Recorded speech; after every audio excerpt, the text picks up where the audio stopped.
인베스팅닷컴 기준 거래량 상위 기업입니다.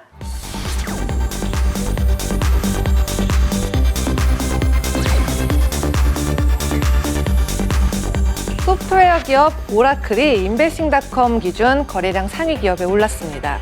이 마이크로소프트와의 틱톡 인수전을 두고 막판 역전승을 보이면서 굉장히 주목을 받았는데요.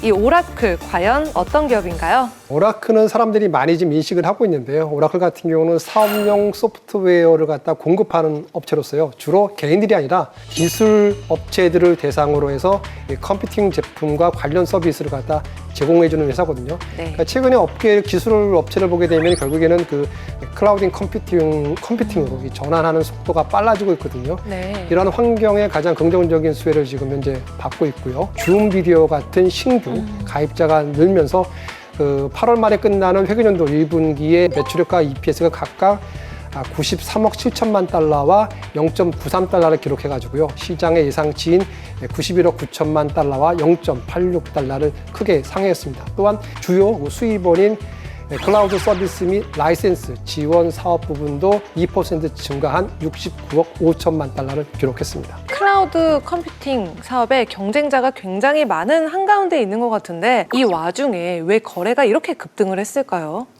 그러니까 지금 오라클 같은 경우는 대표적인 그 기술 기업으로 알려지고 있잖아요. 그렇죠. 근데 하지만 명성에 비해서 오라클은 올해 주가가 15%밖에 오르지 않았어요. 왜 그러냐면 시장에서는 오라클은 성장주라고 보지 않았기 때문에 시장의 관심에서 많이 멀어진 상태였거든요. 결국에는 왜 관심을 갖게 됐냐? 틱톡의 우선 인수 협상자가 되면서 역시나. 시장에 이제 각광을 받았거든요.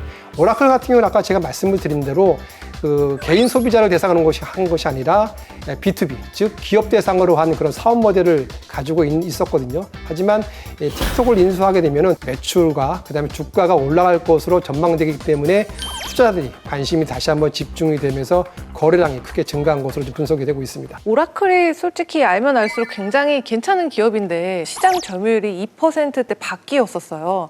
근데 이 틱톡 인수로 인해서 구체적으로 어떤 시너지 효과들을 짚어볼 수가 있을까요?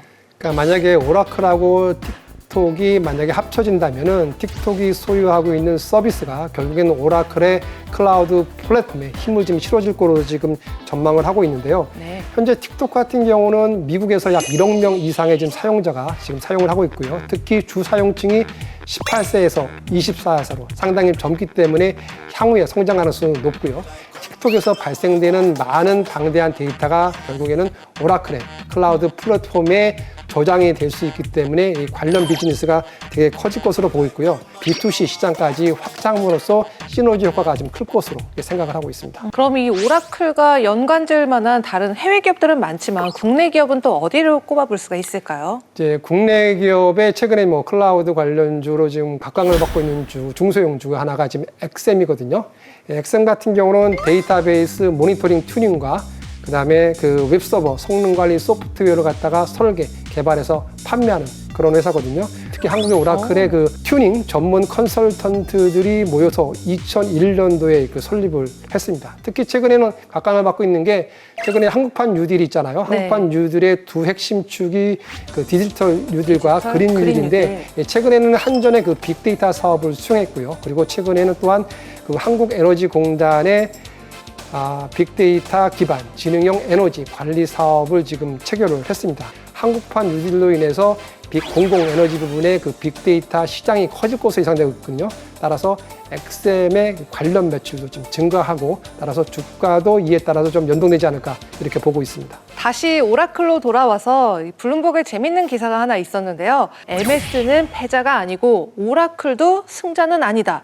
이런 또 재밌으면서도 애매한 기사가 있었습니다. 그래서 오라클의 리스크 요인 과연 어떤 게 있을까요? 네, 오라클이 틱톡의 인수 우선 협상자가 됐다고 해서 결국에는 이게 매수하는 게 아니거든요. 네. 왜 그러냐면은 틱톡의 모회사가 바이트댄스잖아요. 바이트댄스가 중국 기업이다 보니까 결국에는 이 딜이 완성되기 위해서는 중국과 미국 정부의 승인이 있어야 됩니다. 지난 8월에 중국 정부가 수출 규제와 수출 금지와 규제대상 기술 목록을 새로 갱신하면서 이 첨단 기술을 해외에 팔지 못하도록 했습니다. 따라서 바이트댄스가 틱톡의 핵심 기술을 팔기 위해서는 중국 정부의 승인을 받아야 되겠는데 만약에 중국 정부가 승인을 할 가능성이 지금 제가 봤을 때는 높지 않다고 보고 있고요. 그렇죠. 그리고 핵심 기술을 뺀 틱톡을 과연 트럼프 대통령이 승인할까? 이것도 미지수이기 때문에 제가 봤을 때는 조금 험난한 길이 있다라고 보시면 될 것 같습니다. 네, 그럼 앞으로의 전망은 또 어떤지 살펴보겠습니다.